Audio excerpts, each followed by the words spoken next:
Although we don't make a habit of it. Badger. During this series of podcasts, we do occasionally let slip the odd F-word, a Frangipan. blasphemous reference here and there, Wee donkey. and there's even a mention of the horses in Pride and Prejudice. Pizzle. If you're listening with children in earshot, Bumface. I wouldn't worry. It's nothing they haven't already heard on TikTok. Do you know what? I was having this discussion a bit back with the wife about words that you read in books that you never have to say out loud, and then at some point you suddenly end up having to say them out loud. Yeah. Yeah, and you say it totally wrong. Completely wrong. Yeah. Yeah. Chagrin. Chagrin. Chagrin. Yeah. Yeah. Much to his chagrin. What do you mean it's chagrin? That's a type of pate, isn't it? Sorry, what did you say? Chagrin? Yeah. Hyperbole. Hyperbole, yeah. Yeah. Had that one. That's a good one. Some words, of course, you can say in different ways, and people swear that you can't, and then you look it up and you go, oh, yeah, it's actually all right to say it. You mean like Shrewsbury and Shrewsbury? Exactly. There was a bloke, you know Chris Tiffany, who used to work with me at Galaxy? Yeah. He, we used to have Shrewsbury cookies in the vending machine at work, and I remember one day I went and got one, and I was sat there eating this cookie, and Chris was sort of looking at me, as he always did when I was eating, and he just went, what's that? And I said, that's a Shrewsbury cookie. And he went, has it got real Shrewsbury's in it? What did you say? No, they're called Shrewsbury's, you idiots. Yeah, exactly, yeah. Get it right. Right. Should we start the podcast? Yeah, because I think we're lacking direction right now. Welcome to the Failing Writers Podcast. We're three blokes who all love writing, but probably don't get around to doing it as much as we should. So we thought talking about it in a podcast might help us, and others, actually find the inspiration to get some words on paper. This week, we talk about what we're writing, whether you can learn to be a great writer, about the time we met a Hollywood movie producer, and erotica, obviously.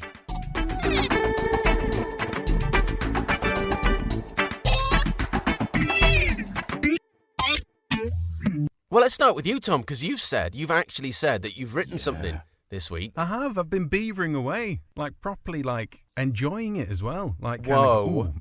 Maybe I'll just squeeze in another half hour, actually. Oh, I'll just go and have a little tinker. Wow. It's been quite exciting, really. What are you writing? The novel, after the hiatus of, I was looking at the file, where it saves and it tells you when you last looked at the file and last saved it. 2014 was the last. Probably the about last edit. you then, isn't it? Because you said Well is done. this the one you said you had 2.5 chapters done? Yeah. So how many have you got now? Slightly more. I've done about 2,500 words Bloody in the last couple of days. No, it's good going, that, Tom. So, 2,500 words every 7 it years. depends which period you have. I'm going to average it over the last week. Average it over the last 7 years. Having said that, John, you say that as a little joke, but it's true, isn't it? If I'd just written 2 words every day, it does. But it shows that if you do a little bit every day, rather than we said last podcast about, I have to have my 2 hours and I've got to build up to it, and it's no point if I can't get. Well, actually, doing a little bit is fine. Yeah. You'll have sessions that are longer, but it's fine just having a little nibble at it. It gets it done. It keeps it moving. Yeah, just the odd word here and there. But it's been great because there's an actual story coming out of it and things happening that I wasn't expecting. Wow. Did you get chagrin in there anywhere? I'm going to get chagrin. No. In. Well, there's 2,501 words then straight away. So exciting times. Good. What is the book about, Tom? Tell us. It's a. Have you not figured that out yet? Nearly murder mystery. A nearly murder mystery. So what's a nearly murder mystery? The guy doesn't get murdered, so I guess that's what makes it less of a Never murder quite mystery. gets round There to isn't it. actually a murder in it. Well, no one's ever going to solve that mystery, are they? Well, because or who are killed they? him? Well, actually, nobody did, but nobody knows that. Yeah, so it's a murder mystery, but possibly doesn't have a murder in it. So did you think, what do all murder mysteries have? How can I make it different? Yeah, I want to put my own twist on things. Have a murder on, yeah. Yeah. Just drop the murder. Just make it a mystery. But no, I think it's quite a cool story, I think. So, yeah. So I'm trying to do it. I'm trying to keep it light. Yeah, it's a little bit me. Do you know what I mean? It's got a few little quirky, funny, nice bits in it. But it's the first time I've felt I don't know if because maybe it's the right time for me to do it because I always felt weak in the character side of things writing. Yeah. I never quite knew how to get the characters across. What's changed? Just my writing style a little bit, maybe. I guess we never really had time to explore character in 30-second radio adverts. Yeah, I mean, I think it was really... writing radio ads was really good for dialogue. But not a lot. Yeah, not a lot else, actually. But character development was negligible, wasn't it? It's difficult to get a 3-act arc into 30 seconds. You just base it on stereotypes, don't you? Yeah. You could argue... You could argue as well that character is sort of everything, isn't it? I mean, the plot's sort of like a nice to have, but if you get the characters right, you can sort of tell any story and people will enjoy it. Yeah, that's sort of become the fashion, hasn't it? Or the sort of perceived wisdom. I'm not entirely sure that's true though, or I don't sort of see it that way. For me, it's always been about sort of story. You've got to have the characters got to be right to tell the story, but that would explain your paper-thin 2D characters. That's true, wouldn't it? But the characters make the story, don't they? That's sort of the. I suppose that's the thinking behind it. It's That the characters will create a story if they're good, because that's what people do. That's what humans do. yeah. It's tricky though, isn't it? Because like you, Tom, you wouldn't have sat down and started thinking about this man and building up his life story, and then decide that he was going to fake his own death. No, the twist in the story was the starting point. Yeah, exactly. What if this happened? Right, well, who would it happen to and how would it happen? Yeah. Maybe it's both. Maybe hold on a minute. Maybe stories need a story and characters be in the story. Wow. I am learning something with every podcast. But I think my problem with characters before, I was thinking the other day when I was writing, and I know exactly what it was, is that I was reluctant stroke scared to be too explicit about showing what kind of character, because I always think that's really weak in books where it's the alcoholic detective. It's just so like... What cliches are we talking about? Yeah, and it's just so... just doesn't leave you to work out anything about that character. You should show the character from the actions that they undertake. Yeah. Not from the narrator of the story going... He was like this. She was formidable and often got angry at the drop of a hat and... Yeah, definitely. Didn't like Wednesdays. And but it was Wednesday. You got to show these things. But then I was also scared that my writing wouldn't be good enough. These little subtle things I was putting in to show the character wouldn't be enough. Yeah. But I think, hopefully, I found some kind of balance in terms of... Yeah, that's what you want. Exactly. That is an important thing. I do that quite a lot, where you think of something and you go, right, there we go, I think I've got that across. And then you start to worry, is that clear enough? Is the reader or the listener or whatever, will they get that? And then you're in danger of like just mad exposition and really hammering a point too much. Yeah, exactly. When you sort of you tell a joke and then you worry that someone didn't get the joke, so you start to explain it and thereby completely ruin it. Yeah, I'll just completely overload the front end of the joke with kind of set up an explanation and kind of like Yeah, it does involve a lot of trust, doesn't it, writing? Because you do have to hand it over and just go, how do you interpret that? And that's the fun bit of reading, actually, isn't it? Well, we all know from our English classes as kids that can go on a funny journey, can't it? Yeah. So what do you think he meant by the door? The door? That was literally just what the guy walked through. There's a meaning behind it. The door has a meaning of its own. Wait a minute. That's how he just got from one room to the next. Yeah. My English teacher, Miss Seath, we did Pride and Prejudice at school. And it's about, I don't know, it's not even an inch thick, that book. Her copy was about 6 inches thick because every page had like 3 or 4 post-it notes on it. And she could find a hidden meaning in every single word of the book. Her theories about what horses meant were just mad. Probably not suitable for school children. Well, exactly. You felt a bit wrong saying to her, but in that time, horses were the main mode of transport. Like, the reason he rode a horse wasn't because he was a virulent character. If he'd have picked zebras, you might have a point. If he walked, the book would have been over by the time he fucking got there. But yeah, you do. Yeah, you have to trust your reader or listener or whatever, don't it, to figure it out. Otherwise, you could be explaining stuff forever. You do, but you find yourself second-guessing what you've written as well and start analysing it like a GCSE English student, don't you? Yeah. You think, why she got brown hair? Like, what am I saying? But you must put a lot Nothing. of... I just randomly picked it, because I can. But you must put a lot of subconscious stuff in your writing. I think that's probably true. I'm sure there's a lot more I meaning think that is in true. there. I think that's why it's sometimes why it's scary sharing your writing. Definitely. Yeah. Because it is a little window into your hidden bit of you, isn't Will it? it pop out? I always think that about, and I'm sure you guys do the same. I mean, tell me, but I always think that about writing erotic fiction. Yeah. Sometimes you worry that people will get the wrong impression. Yeah, Are you trying to tell us something, Tom? What do you have a nom de plume? No, Have you been writing erotic fiction for years? But I just think if you'd be, I don't know, you're just letting all your trade secrets out, aren't you? It's true. Willy-nilly, if you'll pardon the expression. Yeah. And you then could be you know, writing people some reading it erotic going, fiction "Oh." and then worry that some of your sort of more literary sensibilities would accidentally come out as you were writing it. I'd be worried that all sorts of things would come out while I'm writing it. Popping out left, right, and centre. No, but if you're there writing your erotic fiction, and as the two lovers laid together, Hang on, Tommy. naked on the Steady grass, on. their flesh gently touching, and then actually someone goes, "Oh no, it's meant to last more than 80 seconds." That's You want another page? yeah, no, of course. I mean, this is just the character. This is the deeper meaning. It's like the horses in Pride and Prejudice. Yeah, you get it. Yeah. Oh shit. That should be our task for next week. To get to a second page A bit of of erotic erotic fiction. fiction.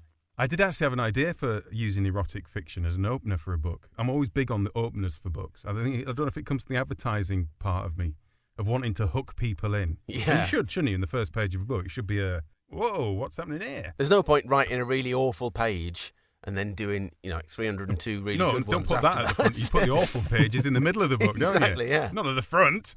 I just get it out of the way. But no, the idea that it was the main character was struggling with life and was trying to find a way out of whatever. So he's trying all these different jobs and stuff, and then he suddenly decided to try writing erotic fiction. So the first page was just a page of absolutely awful erotic fiction. What that your character wrote. But you don't know that as you're reading it. You just think it might be the book. Yeah, you don't. Yeah, it's your character's writing. So at the end, he's scrumpling up, throwing it in a bin, and the story starts to open up that this is yet another That's a good opening, job Tom. that he's not been able to do. It is. It just needs, again, Dave, story of my writing life. Hey, that's a good idea. I should write that. Right, I've done that bit now. That's the exciting bit done. What else should I do? Something else. It's funny that we're talking about this because I genuinely, for a very brief period, thought maybe that would be quite a good way into writing fiction. Because I was thinking, how hard could it be? And I looked at, I don't know, what's the website where you can basically audition for to be the voice of certain books? I mean, not very well-known books. Oh. What's it called? It's like an Amazon spin-off, isn't it? ATX. Is it ATX? That's the one. Yeah. It's something like that, anyway. And I thought, I'll just have a little look at that and just see if anyone needs their book. This is when I was particularly quiet. Yes. And I looked, and I thought I'll check what the bestsellers are, because obviously you don't want a book deal where you're reading something that no one's ever going to listen to. Obviously, Like our stuff. Welcome to the Failing Writers podcast. Yeah. And every single bestseller was just like filthy fiction. Wow. And I thought, that's people like interesting. smut, don't they? There's obviously a lot of people going for this. Maybe that's the way in. It's like you could write some mucky fiction on the side and then write the stuff you actually wanted to write. But it'd probably help, hone your writing as well. So for a while I was like, maybe I just go for it. It's an established 50 path, Shades of isn't Grey, it? wasn't it? But that was the How to Make a Million from that, Exactly. wasn't it? Well, that probably started off as a boardroom story, didn't it? About a powerful CEO, and then it just Took a turn. Well, when, I don't actually it took know. a turn Did you for read it? handcuffs and things. You watched the film, didn't you? No, I'm just guessing. But that's an established path, isn't it? I'm sure there are lots of people who wanted to be proper actors who thought, I'll just do a bit of porn just to get in there, into get my foot in the into door. character work. Yes, I can work on me technique. And that's exactly the same problem, though, isn't it? You're doing your business, and then people are going, "Oh, is that how you're doing it?" I never thought of putting that there. Everyone's a critic. Same with the erotic fiction. But you know what the brilliant thing about 50 Shades of Grey was that it was pretty poorly written, without wishing to be too judgmental of someone that's obviously very successful. But people were reading it regardless. The buzz around it had got so big and so Yeah. Going through all the social media and everything. The people were reading it, getting 2 chapters in going, God, this is hard. This is terrible. And buying the other ones. And then still reading it. And buying, and still buying stuff. Presumably there must have been something about it. And other people would still go out and buy it. And go, oh yeah, everyone says it's rubbish. Better get a copy. Was it sort of the first sort of really kind of sort of highly erotic book that went proper mainstream? I think that might have been Lady Chatterley's Lover in 1960-something, Dave. Well, yeah, I suppose so, yeah. But, you know, it sort of made There's probably some dodgy Egyptian hieroglyphics showing a thing or two. Do you know what I mean? It's not. It's as old as the hills, isn't it? Well, Humans have been having but, sex for literally centuries, David. right. Mm-hmm. Well, I guess so, yeah. But so is there going to be any sex in your book, Tom? Yes, I think there might be, actually. Because it is something that happens, I've been led to believe. How explicit are you going to go, Tommy? I think I'm going to breeze over it a little bit, to be honest. Yeah, because I always hate it in film. You know when you're watching a really good film that's got like a proper story, and I always assume it's not the actual writer of the story, but it's someone at the studio going, you know what we should have here? Let's put a love interest in. And you're like, oh my God. And it just like pulls the handbrake on the story. And you're like, I don't care whether you're going to get off with her. There's people behind you that are waiting to shoot you. This is not the time for this conversation. Just seriously. Literally, no. Do you mean they're stood there at an arms deal and there's people waiting to shoot them and they're still going to have a little kiss? I think even like my wife, if we were just going out for a meal and the car park's a bit busy and I try and leave, come on, car park's busy, let's get out of here. Yeah. They're waiting, that guy's waiting for a space on its behind way. us. Come on. Fine, put my pants back on. Not in the NCP, Tom. Come on. No, I'd hate that in films where it's just like it just seems so unnecessary. They always get their pants on really quickly, don't they, after a sex scene? Like, there'll be this wild sex scene, and then there's a knock at the door, and when they get up out of bed, they're like pretty much fully dressed again straight away. You see, Dave, that's me completely. I'm in there, do the business, and then I'm fully dressed like seconds afterwards. Yeah. So I'd write that into a scene thinking that's normal, and then you'd come along. Not what everybody does. And I'd be like, oh. Aren't you always quite grateful, though, that they dress so quickly when you're watching a film with your kids? Well, I don't know. I don't remember there being a sex scene in the Gruffalo, to be honest, but... That's because you've not read the subtext properly. Maybe that could be it, yeah. Well, that's good, Tom, that you've written something. It's excellent, Dave. Yeah. It is, it's brilliant. I'm feeling a burning passion inside me. Yeah, we'll get it on the page. So, are you going to get back to it today? No, I'll probably leave it a few weeks. No, I will. Yeah, I'll probably have a little tinker, I think. Yeah, I feel like this podcast has done some good work. Have you been inspired, Tom? Is that, I think I have. I have. And I feel like I've actually got a story to tell now. It's kind of, there was a few bits that didn't really work that I'd kind of hit a bit of a brick wall with 7 years ago. Yeah, I feel like a bit more in control of actually just thinking, well, I can just change that. And I'm coming to terms with and having my peace with letting stuff slide in the story rather than having it all completely watertight first draft. We said this last week, didn't we? Just get to the end, and you know. Yeah, I've fallen down with that before, definitely. And actually, that's for later. Yeah. That's for sorting out later. It is. And maybe not even later. I mean, there are some really great books where they're just like gaping plot holes. There's quite a few Shakespeare plays even where just things just totally don't make sense. They somehow don't, it doesn't really matter. If it's good. Do you know what I always notice in books, and I think people, when you're writing something and you leave stuff for later, as in you put it into the story, thinking, I might reference that later, or that'll be important in this bit later on. So it's quite a specific action or something that happens to your character. Yeah. And then you forget about it. But it stays in there because there's nothing wrong with it intrinsically. Like, it's fine. It's just kind of... It doesn't end up having the important... Yeah, it has no relevance whatsoever. And I think sometimes in stories you can kind of see that. Yeah. Couldn't be asked to go back to it. A thing that happens that then has no relevance. No. Yeah, you forget to come back to it. Well, you just get caught up in like you have, Tom, get caught up in the moment and start going down a different thread, and then, you forget about it. But how amazing is it when you actually get on that, where the story starts writing itself? Yeah. Where do you mean where you feel like you're reporting what's happening rather than creating what's happening? Yeah. And you can even have a really tight, like crisp plot that you want to follow, that you've really thought about, and you still go off on a tangent. Yeah. Because you think this is better somehow. The character wouldn't do that. Yeah, They exactly, do this, therefore I'm going to take it this direction. That's when you've got your characters right, isn't it? See, that's what I said. I struggled with that before about trying to force them into doing stuff or square pegs in round holes. Yeah. Follow their own path. Which brings us back to the erotica. No, it doesn't. I think I saw that one. Has everyone else not got a square peg? Oh, God. Well, maybe that's next week's task is to do that, to write a little bit of erotic fiction. And or maybe it should be bad erotica. Yeah. Oh, yeah, it can be... Is there good erotica? To cover ourselves off. Because then you can just, you can always go, well, it's meant to be bad, isn't it? I think that's the point. It's got to be bad, isn't it? Well, I think that's where my initial thought came from that idea of having the bad erotica. I think a page of bad erotica at the start of a novel would be hilarious. Let's all try and write that opening. Let's all try and write the opening to Tom's next book. Yeah. Let's do it. We all need a pen name as well, because I noticed that when I was looking through that website that all the names are like Kitty DeVere, exactly. You need some kind of they all got initials. Special name. They're clearly like all middle-aged men writing these stories, but I'm going to be Charlton Longstaff. It's nice.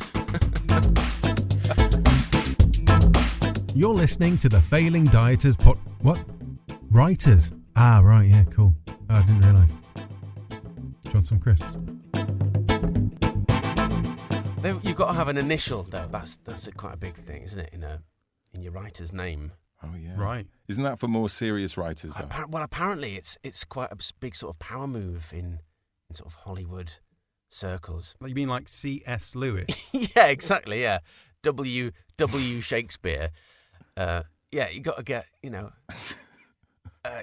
but like L. Ron Hubbard. Just putting a sort of letter. Oh, is he not called L. Ron? No. It's just Ron. This is confusing, isn't it?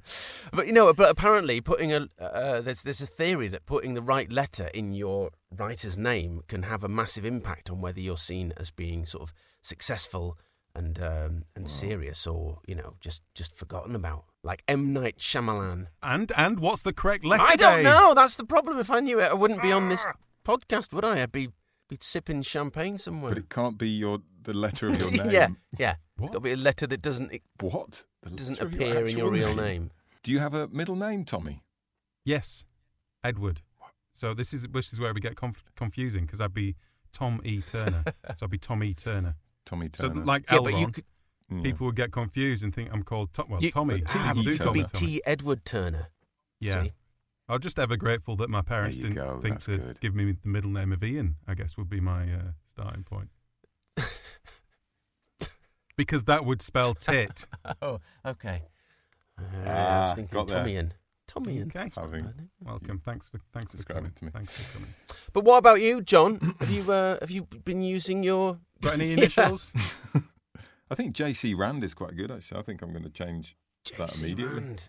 That is pretty good. Yeah, see what I mean? Dave, you're right. Bloody that hell, sounds like a powerful yes. writer that should be taken seriously. Whereas John just sounds like an idiot. Who would listen to John? Dave, what's your initial? My middle name's John. Oh, DJ. we can't do that. Oh. DJ can't. You take can't that be DJ seriously. Baird. Yeah. People get confused. D. John Baird. D. John Baird. He's the mustard. Nice. Have you written anything, John, in your 2-hour window? Yes, Have you been using your slots? I have been using my slots. Good. I think I told you I was working on a short story. Yep. Katie sort of commissioned me. Oh. She said you need to write. Is this? Are we still talking about erotica? Yeah, that's right. Well, she just said, think of something new, really. John. She did, yeah. Think of something really brilliant and clever and new, and write that. Oh, okay. No, she said write some love stories, is what she said. Mm-hmm. And I was like, really?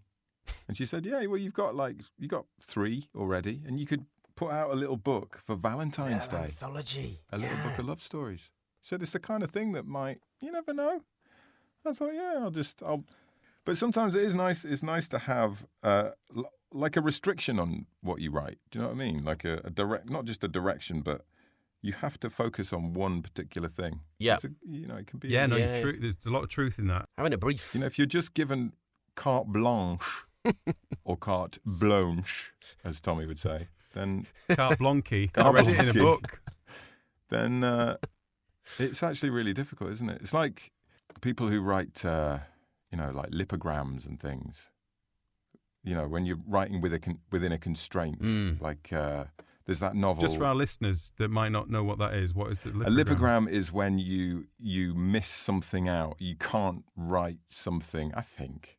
So there's a novel, Gadsby, which was, I can't remember who wrote it. Oh, like where they don't use a letter E? Exactly. It's entirely written without the letter E. Yeah. And you have to sort of perform these linguistic gymnastics to describe something sometimes. Yes.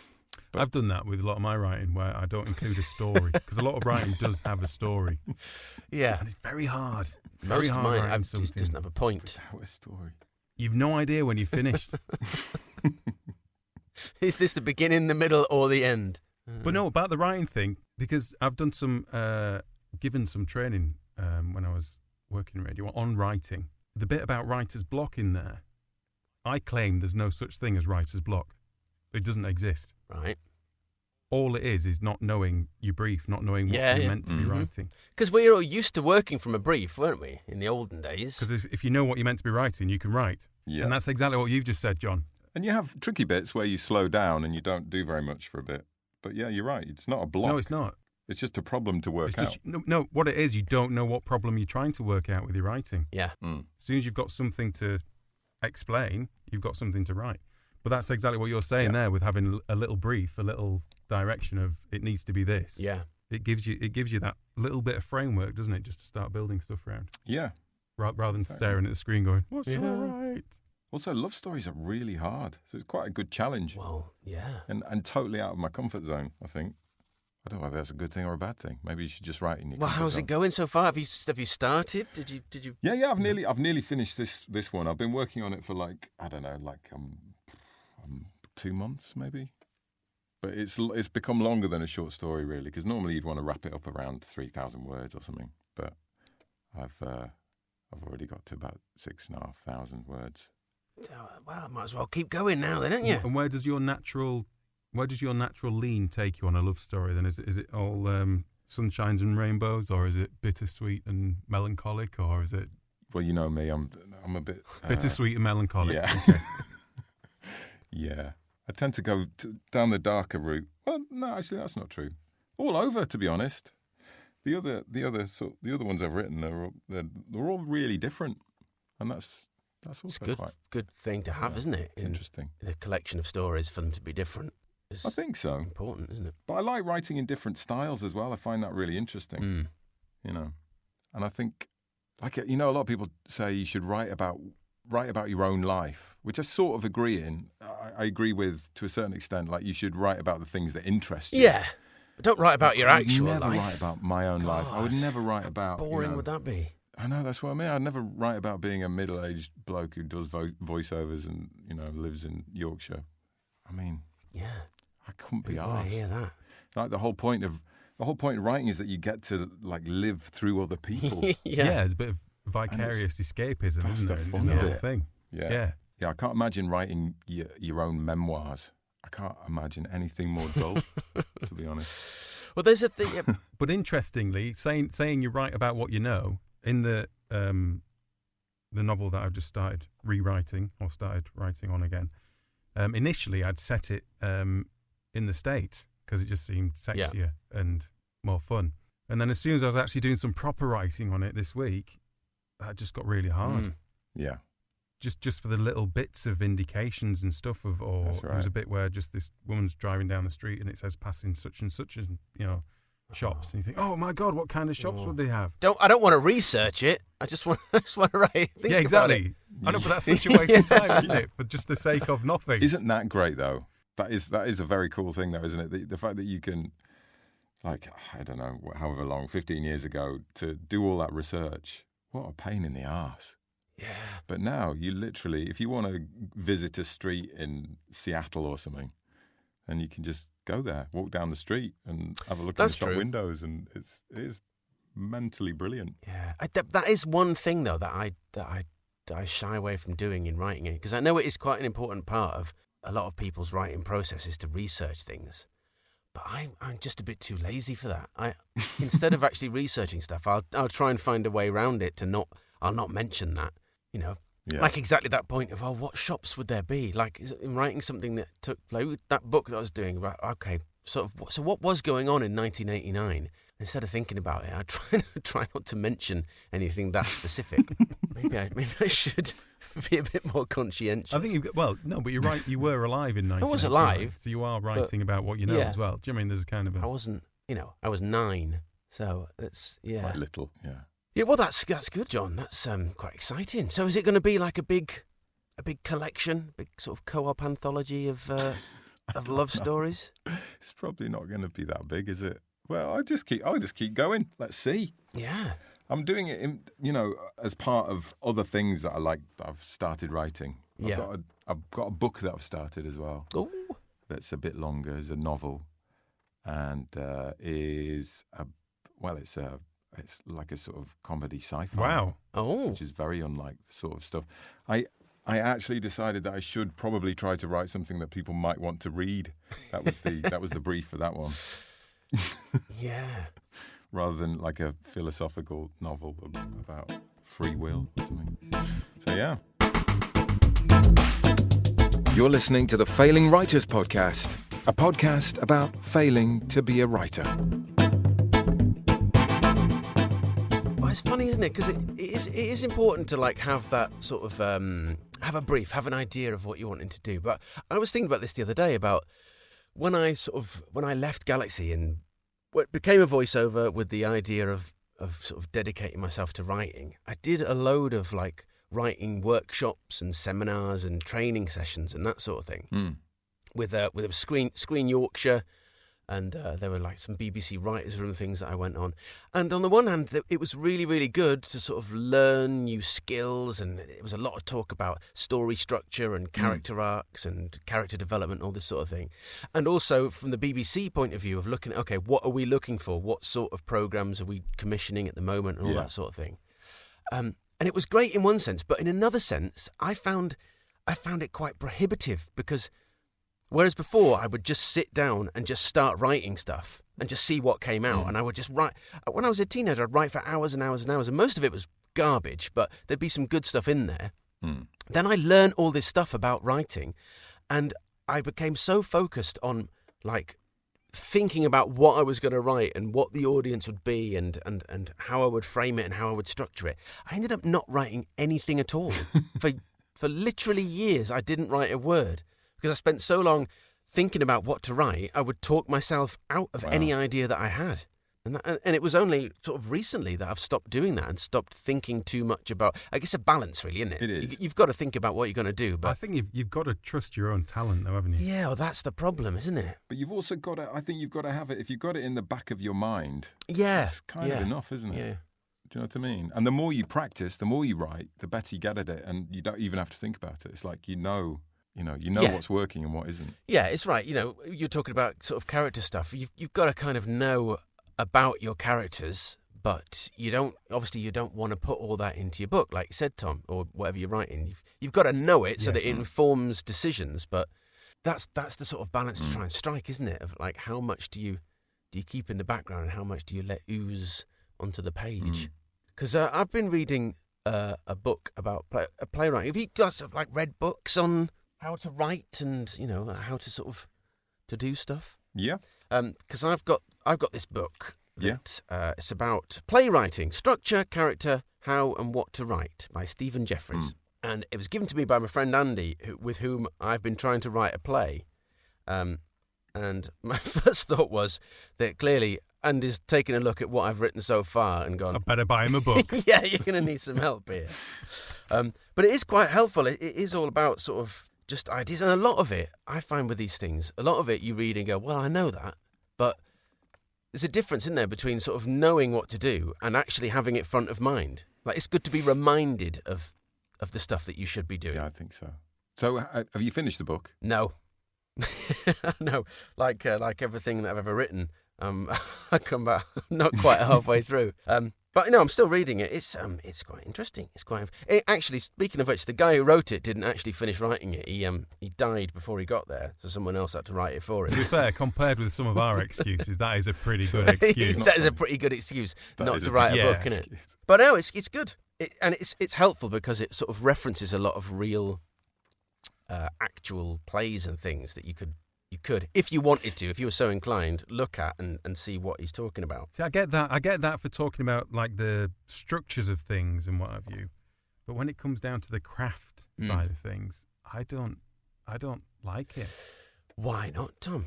I think there's an element of you've either got it or you haven't, and you make it better by practicing. So do you not think? It's like if someone can come and talk to you about being a world-class footballer, but unless you've got the talent and you put the training in. So do you not think that anybody could ever be a writer? Do you think there's just some people who just couldn't ever? No. Who'd just stop? I think some people will be bad writers. It's unfortunate. It's one of those things that everyone thinks they can do because most people can write. Yeah. And it happens with anything. Like with our jobs being voiceovers. You have it before where people go, well, it's just reading stuff, so anyone can do that. And it's not quite true. Yeah. Yeah, I suppose so. Everyone can do it, as in everyone can sing. Like, everyone can open their mouth and make a noise come out, but that doesn't mean that... And then you see a lot of them on the X Factor thinking they should be the next Adele. You could be right, Tom. Because I saw a lot of people on the workshops that I went on who were clearly... And not saying this in an arrogant way, but because I've never done anything, but there were a lot of people who were clearly never going to make it as a writer. They're clearly awful. And bless them, were trying to learn how to be better, but it wasn't making any difference. Yeah. Well, no, it might get them from being quite rubbish to not so quite rubbish. That's what I mean. I think there's a point where you have to just say, well, yeah, actually, having good ideas and being able to write them and having a natural talent for writing and then practicing that kind of trumps any books that you're going to read about it, any little self-help books. Although that is a great way to make money, I would imagine. Yeah. Because I think a lot of these things do kind of prey on, obviously not the BBC stuff that I guess was free, I assume, but there's an element of, and we see it in our industry, don't we, with the voiceover stuff, the kind of the... It's a massive industry, isn't it? Yeah. There's more money to be made in teaching people how to be voiceovers than there is in actually voiceovering at the minute. And it is exactly the same in writing. Like I signed up to lots of different newsletters and things, and there are so many courses you can go on, like how to write a sitcom. And these people that have made careers out of teaching people how to write a sitcom. And then you think, well, if you know how to write the perfect sitcom, why aren't you sat at home writing the perfect sitcom rather than trying to rather than charging people to tell them your sort of hints and tips? I don't know if you remember, years ago, Dave, we had training from a sitcom writer. Yes, I arranged that. Because I found the notes from it the other day when I was clearing out I remember it well. Because I'd worked with this guy, I think it was, from the comedy unit in Scotland, where the Scottish sketch was from. And I remember one part of that training was that he gave us this sort of sketch. It was like the first draft of a sketch. And he said, read that and sort of try and pick out the funny bits and see if you can make it into a better sketch. And I remember reading the sketch and it was dreadful. I didn't find any decent bits in it at all. And I think we said the same thing. Well, I was loath to say anything like this now that you actually mentioned him by name, Dave. But that's... I'm gonna agree with you, and then in the edit, I'll probably bleep his name out. All right, because that's... Well, he did... I'm going to change his name to something else. Yeah. Well, I'm going to change his name to Charlton Longstaff. Charlton Longstaff gave us this sketch to look at, but he didn't actually write it. But he was a script editor, I think, and... Yeah. He'd taken that sketch, he'd seen something in it, and that sketch went on to be the basis for the long-running sitcom Still Game.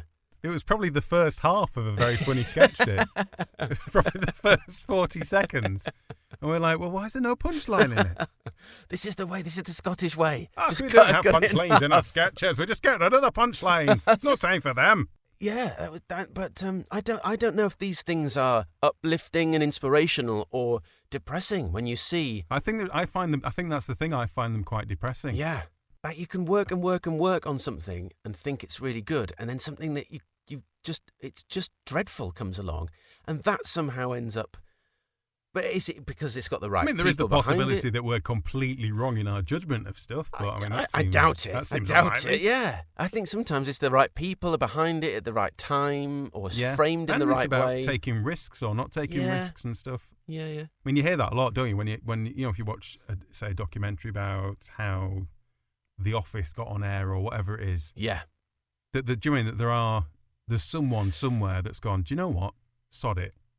Yeah. We'll take a punt on this one. It's having somebody who can see that seed in it.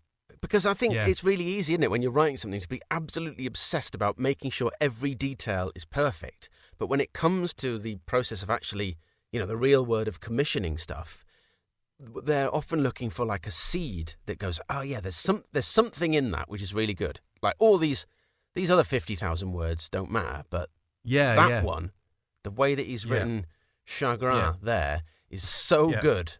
We're going to make something out of this. Yeah, but then I think if you're talking to sitcoms, if you go back 15, 20 years, the first series of a sitcom wasn't always particularly that good. No. Well, and then it would grow from there as the characters developed. Yeah. Whereas I think very much now it's kind of a lot of them are kind of you got to hit the ground running. Yeah. You got one shot. Yeah. If you don't get it right, you're not getting a second series. Well, I think that's give me a second series, you shit. Well, that's like Only Fools and the Horses, I think, is an example of that, where it wasn't particularly good for the first couple of seasons. And I don't know if you ever watched Parks and Recreation. I've seen the first series of it, and I'm wondering. It's terrible. The first series is terrible. Yeah, I'm wondering what all the fuss is about. You need to watch the first series in order to understand and appreciate the second and third and fourth series. Okay, or whatever. Maybe I should move on. And then to it gets the second brilliant. Series. Yeah. Thanks for that, because I've been wondering what the fuss was about with that, because the first one's just not very good, is it? And it's funny actually. Parks and Recreation is a great one to watch, first to second series, just to see how much they just went. Fuck it, we'll just change that character. We'll keep really? We'll keep that character. But we'll just kind of pivot their personality to there. That's better. Oh, okay. But there are just two or three of the characters just have like a proper like personality transplant. I see. Backstory kind of. Yeah. Just You just tweak that. But a lot of that is about having sort of backing and money somewhere down the line that says, no, we're going to stick with this. Because someone's got to take that risk. Yeah. Got to take that risk. It's all about how things develop, isn't it? Yeah. Which reminds me, when we went on that training course, Dave, that was the fateful one when DAB digital radio was just coming in. And do you remember they gave us that fantastic talk about how it was the future? Yes. And how the signals received would be so much better than FM. Yeah. Not really. No. And then one day, once this all takes off, you'll have a radio. You'll be listening to the radio and you won't be able to get on it. What? What will you be able to get? Pictures. They'll have pictures along with the sound. I remember me and Dave just looking at each other, just going, "What? Is that? That's like a television. Well, you've invented television again. Television, isn't it? Yeah. But the pictures probably wouldn't be moving, so it's like a really poor television. Cool. Yeah, future of radio, we're in. Yeah, we had some wonderful sort of meetings. Radio-wise, the training sessions we went on. I remember this one with a guy who was supposed to be like an inspirational sales guy, but it had come out of he'd had like a breakdown or something, and he was using this breakdown as his sort of personal affirmation. So he basically came out and just started going on about how wonderful his life was now. I'm sure he started by saying, nice to meet you all. So I got to tell you, I was at the Rugby World Cup in South Africa last year, in this 5-star hotel, a penthouse suite, glass windows overlooking Tabletop Mountain, having sex with my beautiful, gorgeous model wife out of a window. Just thought I'd tell you that. and then he went on into the presentation. Again, that's where I'd struggle with the erotica, you see. Because that's obviously normal, but I can't remember the last time I had sex with my wife out of a window. No, overlooking Tabletop Mountain. No. And then wrote some like little cards to affirm yourself that says, I am good, I am worthy. Is this guy the inspiration for your book, Tommy? For legal reasons, I'm unable to answer that at this stage. Fair enough. Well, lawyers can get in the way, can't they? Story. But, I've put a bit in the front of the book with the usual any resemblance to persons living or dead is purely coincidental. But not that coincidental. Apart from the ones that were arseholes where I've kept the real names, the arseholes. Yeah. No, I think I took my pathetic little sales book, pastiche book. I drew on I've had a lot of different training from a lot of different people over the years. And so it's not really based on any one person at all. It's just They've all been amalgamated. It's a mishmash and very much a comment on the culture of sales rather than any individual. I think that covers it, does it? Perfect. Well done, Yeah, mate. That'd be fine, wouldn't it? Because it's interesting because you were talking about that book, Tom, and you said that you were sort of worried about whether things sort of dating or not necessarily being relevant because it's sort of taken a long time. And I've been thinking the same thing because the play that I was writing with my friend was about a pub quiz, and then sort of COVID's happened, and I've just got this feeling that everyone must be sick to death of quizzes now. That like a pub quiz is just something that no one's going to give a shit about anymore. You know what you should do, Dave? Change the play so it happens on Zoom. Yeah, the Zoom whole pub quiz. Play. Oh, that'll because everyone will love that, won't they? But yeah, it's just I don't know if that's a sort of common thing where you sort of worry about stuff that you write becoming outdated or obsolete if you take too long about it. It's just not gonna make sense anymore.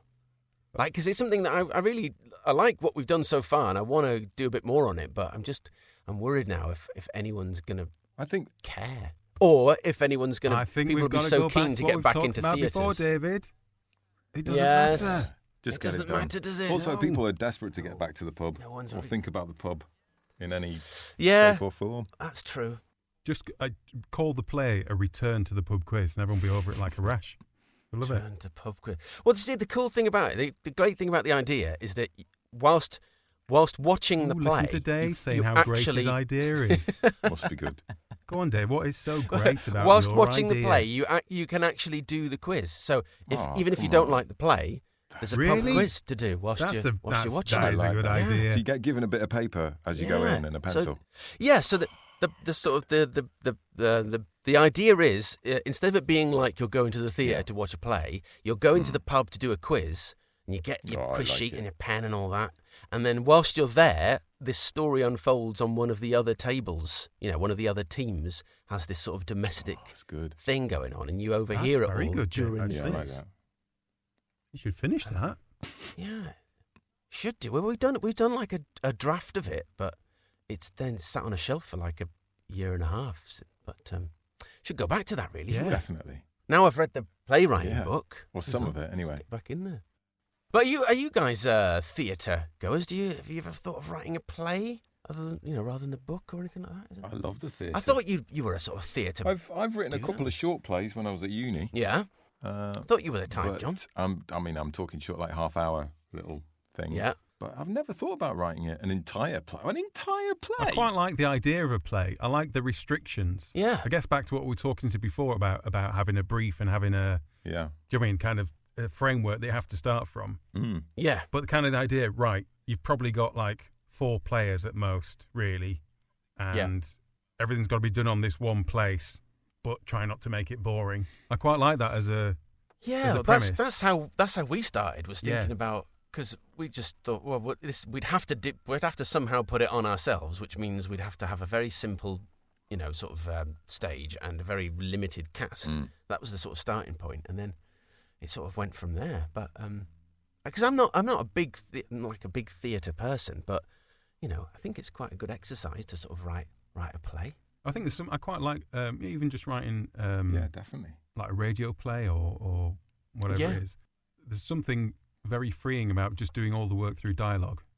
Yeah. Isn't it? 90% of the work is done just by people talking, by it bouncing off, by being... Yeah.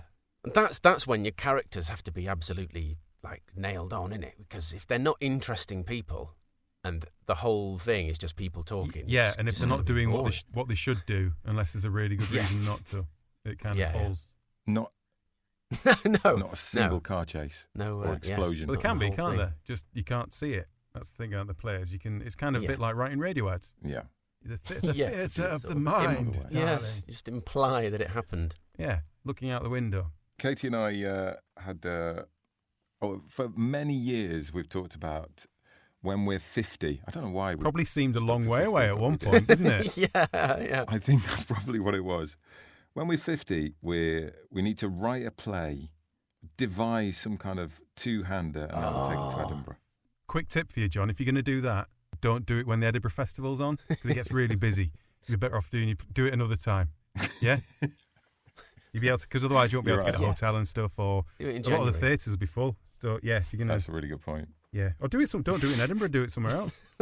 But it is getting closer now. Like you were saying before, it's a really long way away, so that's great. And we've got loads of time to... We could start having, we'll start having ideas now.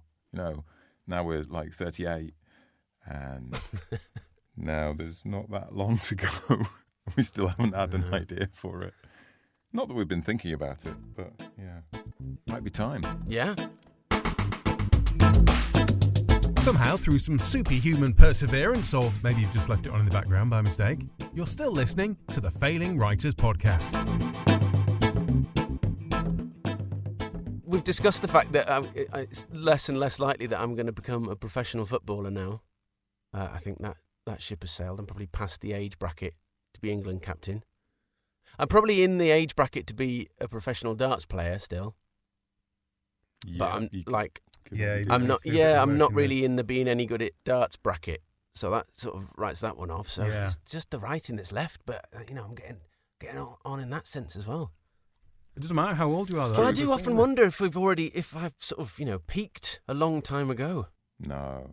The sort of awards that I've got, the best award I ever won was the Silver Award for copywriting at the 2004 New York Festival's International Advertising Award. Dave, that's an amazing award to win. It would be all right. It would be much. That's amazing. Wow. Well, what's the worst thing about it, Tom? That's really good. The worst thing about it is that Tom won the bloody gold. And I forgot about that. Yeah, I got the one better, didn't I? I got the gold one. Yeah. Well, I was thinking about that the other day because I found this picture, and because I also got the UN award, and you didn't really get many photos at the ceremony. So, do you remember, Tom? We went out onto the streets of New York with our awards and took these pictures, and it was freezing cold. It was. It was like minus 20 odd. So, and we saw the weather report, and it said if you go outside today and any of your skin is uncovered, after 5 minutes you will get frostbite. Initially, we were like whatever, because it was all in Fahrenheit, and we didn't really understand. But then they had a guy who had that thing where they throw a cup of water up in the air and it comes down as snow, and both me and Dave were like, right, going to put the scarf on. Actually, well, I don't own hats. I've got like a really big head, so I don't wear hats. I thought I'd be fine. And then after 2 minutes outside, I'm like, Tom, I'm my fifth fourth, and I'm going to buy a hat. I can't speak. So I don't think it helped, Dave, that we went up the Empire State Building at 9 o'clock in the morning. No. Well, and we got up the top and literally managed about 20 seconds outside before, I can't blink. Well, it was my eyes are frozen. I'm sure it was you said that somebody you knew had said, if you go to the Empire State Building, you've got to be there when it opens, because otherwise the queues will be massive. You'll never get in. So we were there before it opened. There was nobody there. We were the first people, in the whole of New York. Which shows that I was right. So we went up, 80 floors up, and then you go up the last few floors on the stairs, don't you? And there's a gift shop. And then we went outside, and we literally walked out through the door, walked around, walked back in the next door, and went back just down kind of made again. some noises Got somewhere warm. But I bought this New York Fire Department hat because it was so bloody cold. So then we went out the day after the awards, and we took the pictures with the awards, and there's that one with me holding the UN award. And then, Tom, I think you just started experimenting with Photoshop around that time. So Tom had done this picture, and he'd photoshopped Kofi Annan handing me the UN award. It was intentionally ropey Photoshop. It was like for the comedy effect. And then you'd put the UN building behind us. Yeah. And I'm sure we sent that to our boss Neil. Sent it to the National Creative Director. That's it. And he came back saying, This is amazing. We've got to get some PR out of this. We need to do a press release. This is like... Whoa. No, whoa. It's not real. I like Kofi Annan's there in his best suit and tie, and I'm there in my coat and a scarf and my New York Fire Department hat on. Oh, God. That's not real. And then there was to prove it wasn't real, I sent him the other one you did, which was me on a beach being handed the award by Britney Spears in a bikini. So I just love the idea that it was real and you and Kofi and Amma stood there and you're in all your winter clothes and you're going, "Blah, it's cold, isn't it?" And Kofi and Anne's like, "Well, you get used to it after a bit. It's not that bad when you've lived here a few years." Well, that could have been the peak. Yeah, that was an interesting trip though, Dave. It was. The How long were you there for? we were only there for like 3 days. maybe? Yeah. But we accidentally got very drunk when we first got there. Yes, then in got that quite a lot of brewery. jet lag. And then at the awards we ended on sat on a table with this couple, this younger looking lady and an older Not that gentleman. young. Well, some of parts of her face were younger looking, weren't they? Yeah, some bits of her were quite new. But they came over because, I don't know if you remember this, Tom, the reason they came and sat next to us is because they thought, and this maybe gives away the age of the lady in question, but she thought that I was a young Matt Damon. I was really disappointed to discover that that Matt Damon wasn't at the Advertising Awards. That year. Yeah, that's why they sat next to us. Yeah, but it turns out, so she was in Airplane 2, the film. Yeah. Mm-hmm. And a few other B movies. And anyway, so we got talking and what have you. And then she introduced us to Larry, her partner, husband. Yeah, partner, I think. And Larry's all like, "Oh, it's not about me tonight, doll. Don't talk. It's your night tonight." Because she was up for an award. He was just accompanying her. She's like, "Oh, Larry's quite big in Hollywood." I'm like, "All right, cool. It's quite exciting, isn't it?" We're thinking. Yeah. And shame he's dead. We could have got him on the podcast. He was a writer, wasn't he? Yeah, he was. Yeah, a successful one. Yeah. So he'd done loads of films. And we're like, "Oh, wow, cool." And she's like, "Yeah, have you heard of such and such a film?" And me and Dave were like, no, not heard of that one. And then I remember she said something about a film called Q or something that involved a dragon flying around the Chrysler building. Oh, no. So we get about 4 or 5 films in, and me and Dave are getting a bit uncomfortable with it. Like, kind of, just drop it, lady. We don't. It's brilliant and everything. And the trouble is, the next film she said was Phone Booth, which both me and Dave responded to by going, "Oh, right, yeah." As in, "Oh, wow, you've said one we know." Oh, that was a bit of a shit film, really, wasn't it? Awful. But he was great because he kept saying, No. He said, "No, tonight I'm not here as Larry Cohen, world famous director, screenwriter, and author of Phone Booth, one of the original people behind The Prisoner. I'm not here as Larry Cohen, who came up with the original concept for the Stephen King It adaptation. I'm just here, Larry Cohen, as Lorraine Landon's partner. It's all about her tonight." And he must have gone on about all the things that he wasn't there for about 10 minutes. But do you remember what because she was up for, she wasn't a copywriter. She'd written an ad. Some charity thing, wasn't it? It was a public service ad to stop children going onto train tracks. But she'd written it as a rap. Yes. Oh, yeah. Yes. And he was going, "Oh, it's so good. She is like the Snoop Dogg of the public service advertising world." But it was brilliant because I think a lot of people don't know about the sort of advertising awards, how long and boring they are because there are so many categories. And it's just a cash machine, we isn't would- it? The Yeah, idea exactly. of them is to make money off people. It's It's fine, to make money because there's like 100 categories and then split that into radio, TV, online, whatever. And the trouble So is, they when sort of say you to you win the top category of the entire thing, you have to wait right to the very end. I mean, we were there till the end, weren't we? We were there all night, weren't we? geez, 'Cause, well. Victims that's of our own Silver success, Awards. Dave. Yeah, but they sort of said, didn't they? So what we do is we announce the category, we announce the nominations, we say the winner. If it's you walk up this side of the stage, shake hands with the person in the middle, walk straight down the other side of the stage, and then you go out the back into this warehouse where you'll actually get your award and have a photograph taken. Which then you can purchase later on. Yeah. Apart from Lorraine Landon.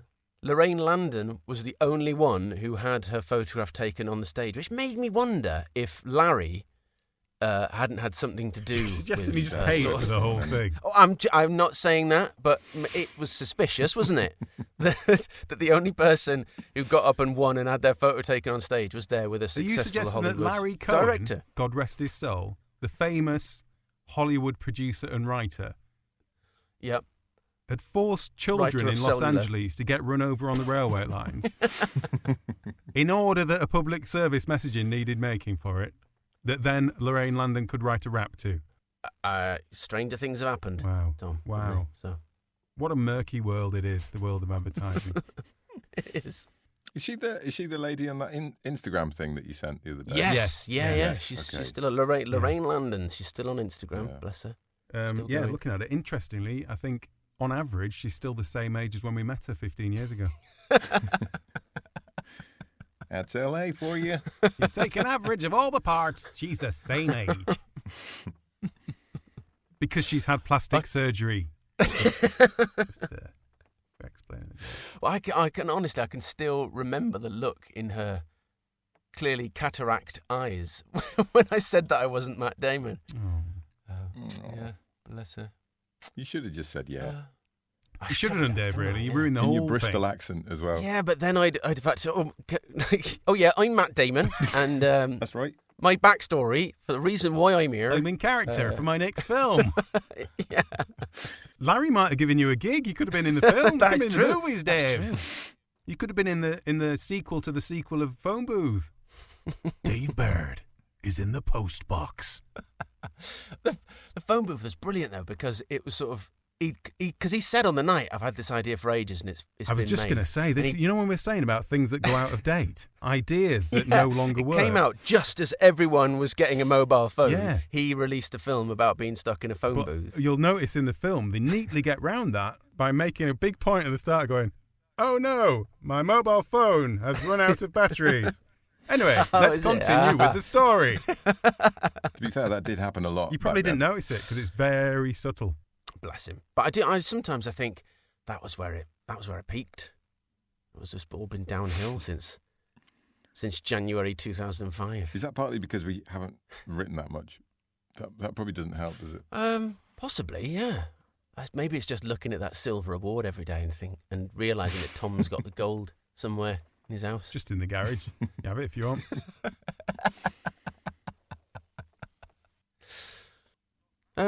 Got anything else to talk about? No, that's the end of the podcast. That's pretty final.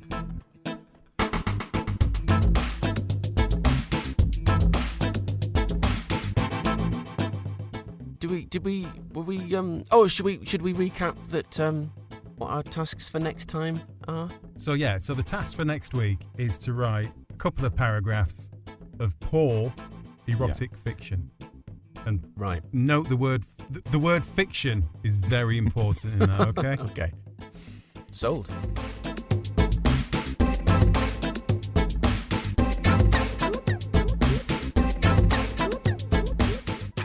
Are there any writers that did one really great book and have never managed to get another one on the shelf? Jesus. Jesus.